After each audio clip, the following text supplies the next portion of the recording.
मित्रांनो नमस्कार. माझं नाव मोहन आहे. आजकाल दारुड आहे मी. एच्या संगतीमध्ये आल्यापासून मी दारू पीत नाही आहे. आणि येणाऱ्या म्हणले तसं येणाऱ्या 25 तारखेला मला 25 वर्ष होणार आहेत दारू थांबून. असं का म्हटलं? दारू सोडून नाही, कारण माझं स्वप्न होतं आता आपण दारू सोडू. इथं येण्यापूर्वी मी 500 वेळा दारू सोडलेला माणूस आहे, परंतु 501व्यांदा प्यायलेला माणूस आहे. कारण मला इथं आल्यानंतर समजलं की दारू सोडणं हा माझा प्रॉब्लेमच नाहीये, ती परत चालू होते हा माझा प्रॉब्लेम आहे. मी पण तुमच्यासारखाच चांगल्या घरातला, चांगलं शिकलेला, दारू पितोय हे काय फारसं योग्य नाहीये असं वाटत असलेला असाच माणूस होतो. पण परत दारूमध्ये वळते. माझे 2 प्रॉब्लेम होते. इथं आलो तेव्हा माझे 2 प्रॉब्लेम होते. 2 काय 3 खरं सांगायचं तर. नाही, आता खूप दिवस झाले ना, त्यामुळे मला पटकन आठवलं नाही. माझा पहिला प्रॉब्लेम होता तो म्हणजे माझे वडील माझ्या नावावर प्रॉपर्टी करत नाहीत. हा मग बरोबर आहे ना. एवढं मोठं 14 खोल्यांचा बंगला बांधून ठेवला त्यांनी. वय 92 झालं त्यांचं. आता काय वर बांधून न्यायचंय काय त्यांना? That was my first problem. Second problem was my wife. मी दारू प्यायलो तरी ती भांडायची, नाही प्यायलो तरी ती भांडायची. कामावर गेलो तरी भांडायची, नाही गेलो तरी भांडायची. बायको काय भांडायचं सोडत नव्हती माझ्याशी. बरं, तिला म्हणलं बाबा तू जा आता घर सोडून, ते काय असतील तुझे पैसे ते देतो मी तुला. ते साली घर पण सोडून जात नव्हती. मी तिला काय काय म्हणजे शिव्या नाही दिल्या, पण मी तिला घोरपड म्हणायचो. घोरपड, ती तानजीची कशी घोरपड असती. एकदा पकडून बसली, तू माझ्या आमच्या प्रॉपर्टीला लागलेली घोरपड आहे म्हणायचो. ती म्हणली तुम्ही काय म्हणा, मी तुम्हाला सोडणार नाही. मग सोडणार नाही तर मला दारू पिऊ दे ना. तर ती म्हणायची नाहीतरी पितातच आहे की तुम्ही. नाही पण म्हणजे कटकट करू नको ना. अनेक प्रॉब्लेम्स होते. पैशाचा प्रॉब्लेम होता, डोक्यावर कर्ज झालं होतं. पण माझं त्या कर्जाकडे किंवा प्रॉब्लेमकडे किंवा बायकोकडे किंवा वडिलांकडे बघण्याचा दृष्टिकोन योग्य नव्हता. प्रकाशराव, मला जेव्हा समजा कोणी म्हणायचं अरे तू काय चाललंय राव, तू एवढा चांगला किर्लोस्करपणे नोकरीला आहे, DA इतना कमाता है, फिर भी आज अरे अभी आया ना तू टूर से, दिल्ली गया था 3 हफ्ते, परत 100 रुपये मागतो तू. हो 25 वर्षापूर्वी 100 मोठे होते. 100 काय मोठे नव्हते, मला मोठे होते. कारण माझ्या खिशात 100 पण टिकायचे नाही. 100ची नोट आली की चावायची माझ्या खिशाला. मग चावली की मी देऊन टाकायचो बारवाल्याला. आणि एक बार एक लावली की मग बोलायला पोपट ना, दिल मांगे मोर. असं सगळं चाललं होतं. मला म्हटले अरे कर्ज काय काढतो तू, हा टाइम आहे तुझा पैसे बाजूला टाकायचा. तर मी म्हणायचो कर्ज काय झालं, भारताला पण कर्ज आहे. I am trying to tell you about my vision. भारताला कर्ज आहे, मग मला असलं कर्ज तर काय बिघडलं. हा विचार फक्त वेळाच करतो बरं का. ते रमेशराव सांगत होते ना, मला वेड लागलं होतं. मला वेड लागलं होतं हे सुद्धा मला कळत नव्हतं. या वर्गात येऊन बसल्यानंतर मला कळलं to do the same thing again and again expecting some different result is illness, is madness, is insanity. त्याला म्हणलं बरं रे, इतके वेळा दारू सोडतो परत पितो, ह्या वेळेला तसं होणार नाही. That is what is illness, disease. मग डिसीज का म्हणतात? Do you know? Which you never allowed to live at ease, that is disease. हे कुठे शिकला रे? तर ह्याच गरवारीच्या हॉलमध्ये ह्याच बाकावर बसून माझ्या आधी आलेल्या आणि थांबलेल्या मेंबर्सच्या तोंडून मी शिकलो. पण माझा प्रॉब्लेम असा आहे की देवाने काय केलंय माहितीये का तुम्हाला? वाईट गोष्टी विसरून जातो माणूस. वडील वारले, मी अजूनपर्यंत रडत नाही बसलो. काळाबरोबर विसरून गेलो ना, वडील वारले तर माझी आई वारली, मी कुठं आता रडतोय? आज 7 जानेवारी ना, आजच किती 17 आणि 23 एवढी वर्ष झाली बघा माझ्या आईला जाऊन आजच्या तारखेला. आता नाही रडत आहे मी. का रे नाही रडत आहे प्रकाशराव? का रडत नाहीये? तर देवानी माझ्या मेंदूमध्ये, माझ्या म्हणजे सगळ्यांच्या मेंदूत अशी प्रोव्हिजन केलेली आहे की दुःख देणाऱ्या, त्रास दिलेल्या सगळ्या गोष्टी विसरून जायच्या. मग काय आठवायचं? तर छान गोष्टी ज्या असतात त्या आठवायच्या, चांगल्या गोष्टी आठवायच्या. Very good. मग माझ्यासाठी चांगल्या काय होत्या? तर माझ्यासाठी चांगल्या म्हणजे महाबळेश्वरला ढगात बसून कशी लावली होती, आणि बायकोला कसं सांगितलं होतं आलोच, ती कशी वाट बघत होती हे नाही मी लक्षात ठेवत, कारण ती दुःखद गोष्ट होती ना. घरी गेल्यावर जोडे खाल्ले होते, ते दुःखद, ते नाही माझ्या लक्षात. अजून काय चांगलं लक्षात होतं? अनेक गोष्टी चांगल्या होत्या, परंतु त्या सगळ्या माझ्या बाबतीत अगदी लहानपणच्या होत्या. खेळणी खेळल्याच्या, बहीण भावंडांबरोबर खेळल्याच्या त्या होत्या. अदरवाईज एकावर एक फ्री, येत राहा असं त्या चपटीने सांगितलेलं. म्हणजे दारूशी निगडीत होत्या. इथं आल्यावर काय कळलं मला, रोज एची मीटिंग का करायची तर माझ्या लक्षात येतं. मी इथं आल्यावर पहिल्यांदा मला विचारलं होतं तुम्हाला काय प्रश्न आहे का? जर म्हणजे विचारतोच ना आपण, कोणालाही काही प्रश्न असला तर मनमोकळेपणाने विचारा. So I was the first person to raise my hand. बोले बोला काय तुमचा काय प्रश्न? मी म्हटलं इथं पिऊन आलं तर चालतं का?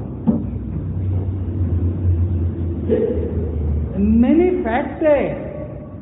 बिकॉज अन्न, वस्त्र, निवारा व मद्य ह्या 4 गोष्टी माझ्या नेसेसिटी होत्या. दारूशिवाय मी जगूच शकत नव्हतो असं मला वाटत होतं. पण इथं आल्यावर या प्रमोदराव सारख्याने मला सांगितलं, कारण इथं येऊन आलं तरी चालतं म्हटल्यावर मी दुसऱ्या दिवसापासून पिऊन यायला लागलो. पण व्हायचं काय, मी पिऊन आल्यावर मला लाज वाटायची, कारण बाकी कोणाच्या तोंडाला वास नाही आणि माझ्या मात्र तोंडाला वास. मला लाज वाटायची आणि मी म्हणायचो राव सगळेजण इथं येतात न पिता येतात, मला का जमत नाही?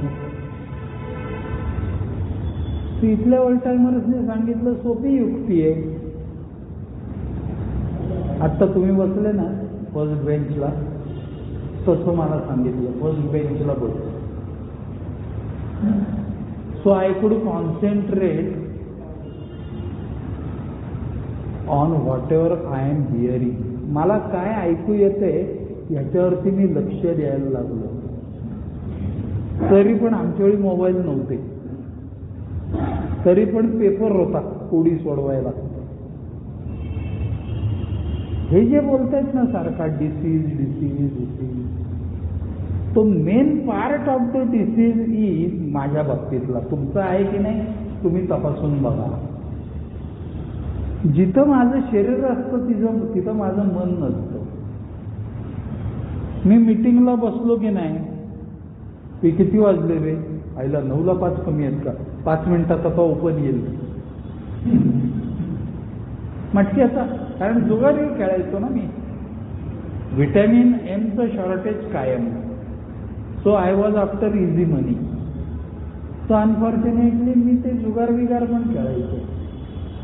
अदरवाईज आता नाही पिता घरी गेलो तरी बायको अंगावर येणार का करून, हाच विचार माझ्या मनात. म्हणजे मी शरीराने इथं आणि विचार बायकोचा. आता काय करावं, मीटिंग संपल्यावर जेवण करूनच जाऊया का बाहेर. अरे तू इथं कशासाठी आलाय, तर म्हटलं मी दारू कशी प्यायची नाही हे शिकायला आलोय. म्हणजे पाण्यात का सोड्यात का नुसतं आईस वगैरे असं का नाही म्हणले. म्हणजे दारू न पिण्यासाठी काय करायचं हे ट्रेनिंग घ्यायला आलोय असा मी शब्द वापरला. तर तो बोलला yes you are on the right track. तू ट्रेनिंग घ्यायला आलाय याचा अर्थ तुझं माइंड रिसेप्टिव्ह आहे. समोरचा बोलतोय ते लक्ष देऊन ऐक. हो माझं आहेच ना लक्ष. अरे तुझं लक्ष नाहीये, कसं ओळखायचं लक्ष आहे की नाही तुझं, आहेच ना. पण म्हणजे पडलं तरी नाक वर, हा माझा स्वभाव. तो म्हणला तू एक काम कर, उठा बशा काढणं चालूच होतं पिछवर राव माझं. तू नुसतं पहिल्या बाकावर बसतो आणि नुसतं हे करतो, तसं नको करू. समोरचा माणूस बोलत असताना त्याच्या नजरेत नजर घालून त्याचं शेअरिंग ऐकायला सुरुवात कर. त्याने काय होणार आहे, कारण माझं आयुष्यच मुळे मेरे आवत सुनमध्ये गेलेलं ना. त्याने काय होणार आहे, अरे म्हणजे त्यांनी तो जे बोलतोय ना त्याच्या भावना तुझ्या मनापर्यंत पोचल्या पाहिजे. की हे काय बोलणार रे, त्याची बायको सोडून गेली म्हणजे काय म्हणला, माझी कुठे गेली. So whatever that Prakashrao was telling just नाव ना, की ते ॲझिएट आहे. माझी बायको सोडून गेली नाही, हे ॲझिएट आहे. हे कळायला मला वेळ लागला. मी म्हणत होतो माझ्या वडिलांनी कुठं घराबाहेर काढलंय मला. मी हे विसरत होतो की त्यांचं वय 92 होतं आणि त्यांना साधं बेडवरनं उठायला सुद्धा दुसऱ्याचा आधार घ्यावा लागला. तर ते कसे मला घराबाहेर काढतील. नाही ठीक आहे ना, वडिलांनी नाही घराबाहेर काढलं, पण दुसऱ्या दिवशी एक जण बोलता बोलता म्हणला माझी बायको आणि माझे वडील आणि माझी आई यांनी मला घराबाहेर जरी काढलं नसलं तरी मनाबाहेर कधीच काढलं होतं. And I shocked. मला माझ्या घरच्यांनी घराबाहेर काढलं नसलं तरी मी त्यांच्या मनातनं उतरलो आहे काय. I raise my hand. Yes. माझी बायको माझ्याशी कित्येक दिवस बोलायची नाही, माझे वडीलही माझ्याशी कित्येक दिवस बोलायचे नाही. मी तरी कुठं बोलायचो म्हणा. मग काय बोलायचा, आलोच वॉज द ओनली वर्ड मी घरातनं बाहेर पडताना सांगायचो. मला त्या घराचा आधार वाटायचा. मला याचा अर्थ मी माझ्या बायकोवर, मुलावर, वडिलांवर प्रेम करत नव्हतो का? करत होतो. मग काय होतं जयंतराव, तर ते मला व्यक्त करता येत नव्हतं. मी दारू प्यायलो, नुसती दारू प्यायलो म्हणून मी इथं आलेलो नाहीये. मला माझ्या भावना योग्य वेळी, योग्य ठिकाणी, योग्य शब्दात आणि योग्य स्वरात व्यक्त करता येत नाहीत. हा माझा आजार आहे. तुमचा आहे की नाही तुम्ही तपासून बघा. म्हणालो पण किती वेळा गोड सांगायचं तिला, तरी ती अंगावरच येते. अरे म्हणजे तू जसं बोलतो तसं वागत नाहीये. मला वाईट वाटायचं. मी दारू प्यायल्यावर मी रडायचो. मी बायकोच्या मंगळसूत्राला हात लावून सांगायचो आता पिणार नाही. मुलाच्या डोक्यावर हात ठेवून सांगायचो खरंच पिणार नाही. देवावरचं फूल उचलायचो आणि सांगायचो देवा मला वाचो, याच्या पुढे परत आयुष्यात दारू नाही पिणार मी. हे माझं खोटं होतं का? तर हे माझं खोटं नव्हतं. मी त्या वेळेला खरा असायचो. मुलाच्या डोक्यावर हात ठेवून शपथ घ्यायचो त्यावेळेला मी खरंच खरा असायचो. मग मॅकडॉल समोर आल्यानंतर तुझं खरेपण कुठे जायचं? तर मी माझ्या स्वभावापुढे हलवत होतो. मी आजारी व्यक्तिमत्व आहे, मी बेवडा आहे. तरी साला मला शेवटपर्यंत वाटत होतं मी बेवडा आहे पण तेवढा नाही. का रे वाटत होतं? मी दुसऱ्यांच्या झालेल्या वाताहातीशी माझ्या झालेल्या वाताहातीचं कंपॅरिझन करत होतो. These people ask me, don't compare, observe the compatibility. बायको सोडून गेली असली तरच बेवडा आहे का? मी तर म्हणायचो महाराष्ट्र बँकेत एवढा मोठा माझा अकाउंट आहे, होते शेवटचे 50 रुपये. पण एवढा मोठा म्हणजे किर्लोस्करमध्ये लागलो तेव्हाचा एवढा जुना अकाउंट आहे. माझ्याकडे नाही आले रे कधी महाराष्ट्र बँकवाले फ्लॅटला कुलूप लावायला, हप्ते टाकले म्हणून. ते मी काय बोलतोय? मी म्हटलं माझ्या फ्लॅटला कधी बँक ऑफ महाराष्ट्रवाले EMI थकला म्हणून आले नाही. इथं बसून कळलं माझा फ्लॅटच नव्हता. माझं सगळं आयुष्य बापाच्या बंगल्यातच गेलं. झाडाला एखादं बांडगुळ कसं चिकटतं, त्या झाडाचा आधार घेऊन वाढतं आणि त्यातलेच रस शोधतं आणि परत मोठं होतं आणि मग त्या बांडगुळाला वाटायला लागतं मी किती सशक्त आहे. ऍक्च्युली ते सशक्त नसतं, ते परान्नपुष्ट असतं. म्हणजे दुसऱ्याच्या जीवावर सगळ्या मजा चाललेल्या असतात. मी म्हटलं मी कुठे, मला कुठे काढलंय अजून किर्लोस्करांनी नोकरीवरनं. याचा अर्थ अनफॉर्च्युनेटली आजार बोलतोय मी. दुर्दैवाने मला वाटत होतं की किर्लोस्करांना माझ्या नोकरीची जरूर आहे म्हणून त्यांनी ठेवलंय. See the madness. माझ्यासारखे तिथं 2360 लोक होते, 2360. नाही पण तुला हे माहितीये का, अलिबाग म्हणले तुला काय माहित नाही ते ऐकायला आलंय बेटे तू. बाहेर झालं तुझं. अहो असं काय करताय. हे बघ म्हणले बाहेर एक खुंटी लावलेली आहे.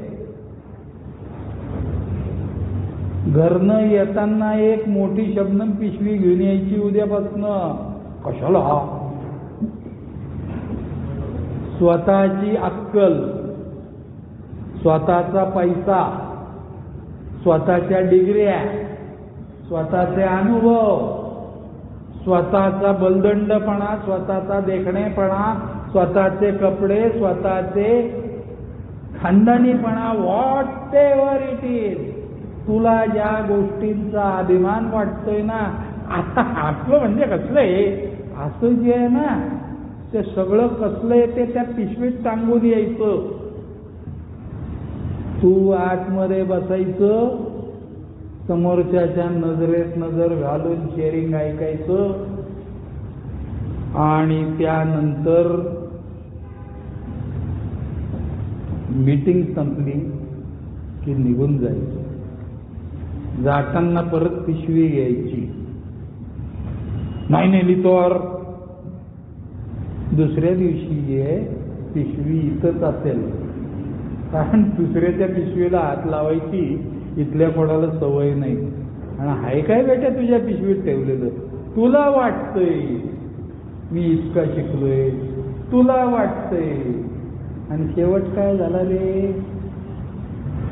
पण जसा बहिणी इथं येत राहिलो ना, जसं आत्ता तुम्ही पहिल्यांदा आलाय, आमच्यातलं कोणीही तुमचा मित्र आहे का.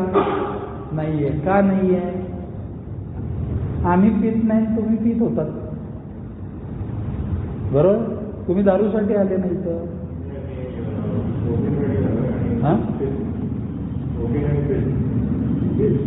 हा ठीक आहे ना.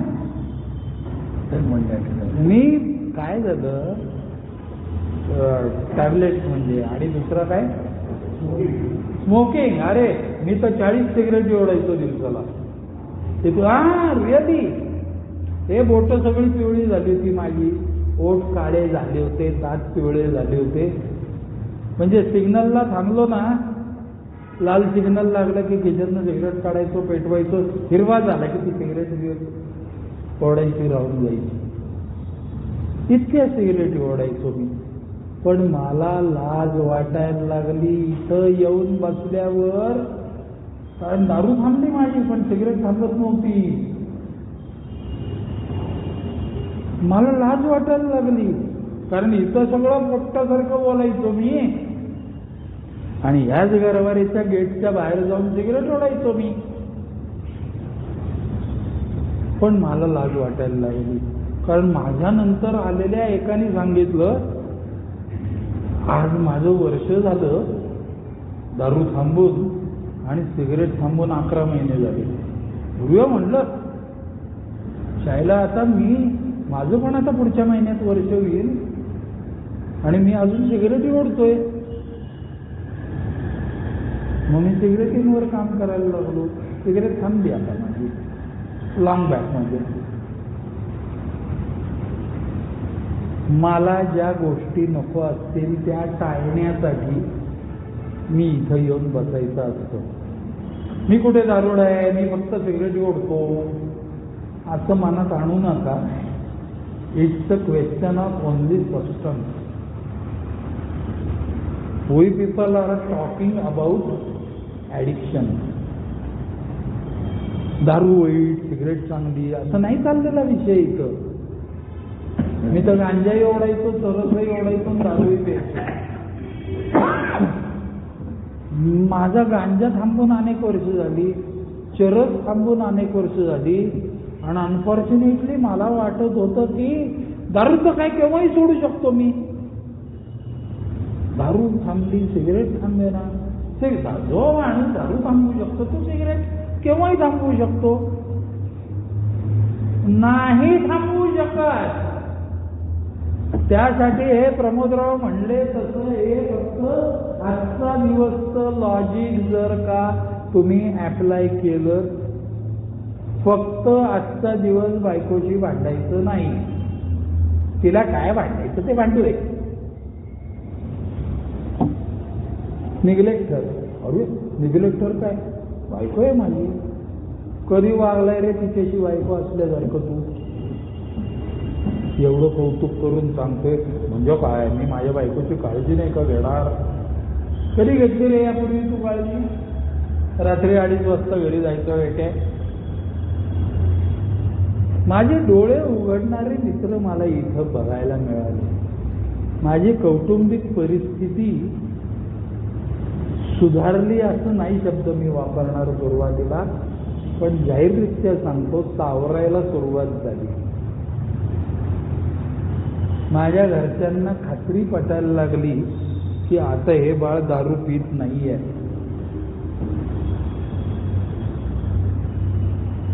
जाहिरात नाही करायची, आता मी सिगरेट ओढत नाहीये. True to yourself. Cigarette थांबवणं माझ्यासाठी फार कटकटीचं झालं होतं. कुठला 1 डे लावताय सिगरेटला? मग मी 1 आवर लावला. 1 तास कसा बसा थांबलो. मला बरं वाटलं. मग मी सिगरेट ओढली. कारण बरं वाटलं तरी सिगरेट ओढणार, वाईट वाटलं तरी सिगरेट ओढणार, छातीत दुखलं तरी सिगरेट ओढणार, काही झालं की सिगरेटच ओढायचं मी. मग मी प्रश्न विचारला इथं येऊन, तुम्ही यावर का पुढच्या वेळेला उद्या? प्रश्न विचारायचा. मी विचारला, अहो 1 तास थांबलेला दुसरा तास नाही थांबता येतोय? यायला पाहिजे ना दुसऱ्या तासाला.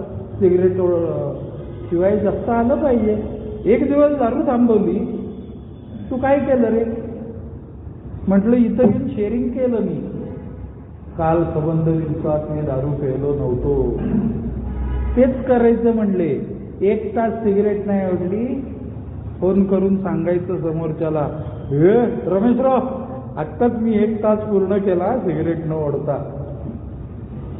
तो रमेश म्हणणार, ग्रेट यार, मैं भी ऐसा ही था.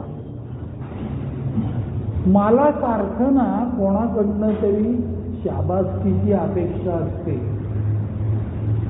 आणि हा जो इथं बसलेला माहोल आहे ना, हे लोक मला शाबास म्हणायला बसलेत जर मी तसं वागलो तर. आणि झालं ना, माझी सिगरेट थांबली. खूप छान. आजच्या तारखेला मी संपूर्ण व्यसनमुक्त लाईफ जगतोय.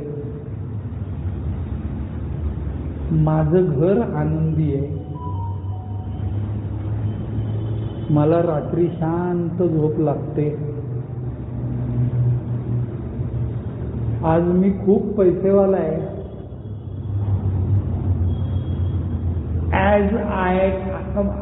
as compared to I arrived over here.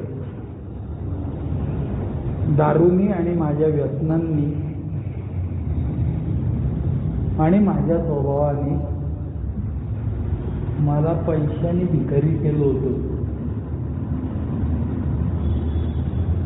दुर्दैवाने मी भिकारी झालोय हे सुद्धा मला पटत नव्हतं. पण आज माझ्याकडे एवढे पैसे नक्की आहेत की गेल्या कित्येक वर्षात मी कोणाहीकडनं पैसे उसने तर नाहीच मागितले. पण मी मरेपर्यंत औषध पाण्याला कमी पडणार नाही एवढे पैसे नक्की आहेत माझ्याकडे. त्यामुळे मला रात्री शांत झोप लागते. आजही मी दिवसातला 1 तास अल्कोहोलिक्स अनॉनिमस मध्ये आलेल्या नवीन बांधवासाठी त्यांनी मदत मागितली तर देतो.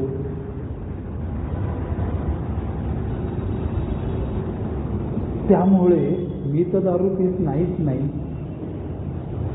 परंतु दुसऱ्याच्या आनंदात आनंद मानायची माझी सवय जी येळेने लावली मला, त्याच्यात खंड पडत नाही. ज्याप्रमाणे मी जगाला देईन त्याप्रमाणे जग मला देईल, हे मला येळेने शिकवलेलं आहे. त्यामुळे माझ्याकडे जे चांगलं आहे ते मी देतो दुसऱ्याला. बोलायची संधी दिली, धन्यवाद.